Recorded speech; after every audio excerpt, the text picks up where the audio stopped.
В эти светлые рождественские дни Святая Вселенская Апостольская Православная Церковь совершает великий праздник – Рождество Христово.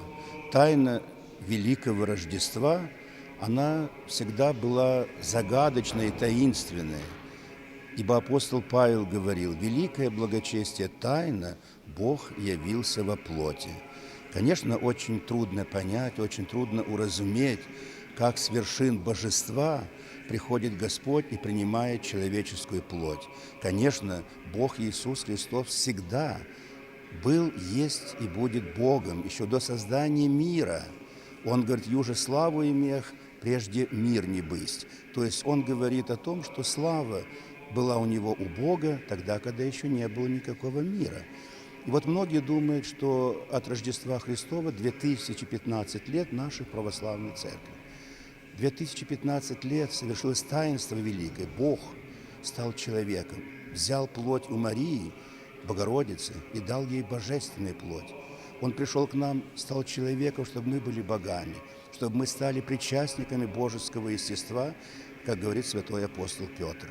И поэтому эта великая тайна разгадывается чистым сердцем, потому что на первый взгляд, что за Бог, который приходит, зрак раба приим, подобие человечеством был, послушлив был до смерти, смерти же крестной. Конечно, Христос принял человеческую плоть и принял все, что есть у человека, кроме греха. И поэтому Христос и страдал, и скорбел, и негодовал, и радовался, как любой человек.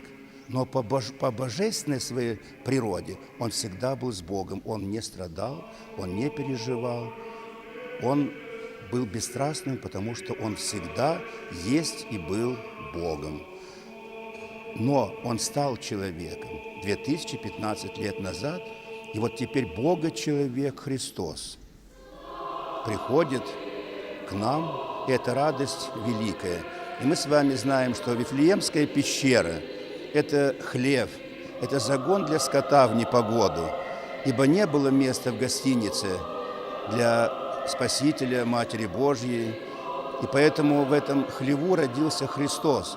Но благодать Божия настолько украсила этот вертеп, что этот вертеп стал красивее, прекраснее всех дворцов мира. В день Святого Рождества мне бы хотелось пожелать всем вам, дорогие мои, что в каждом доме, в каждой семье, в каждой душе, в каждом сердце, как в хлеву внутренней клети нашей, родился Христос. И чтобы каждое сердце было прекрасным и красивым, осиянным Словом Божьим, как был осиян вертеп, и благодать Божия, любовь Божия разливалась по всему миру. Мира, благополучия, здоровья всем вам от всей души желаю, и познания тайны Божьей, тайны великого, светлого, святого Рождества Христова. Спасибо за внимание.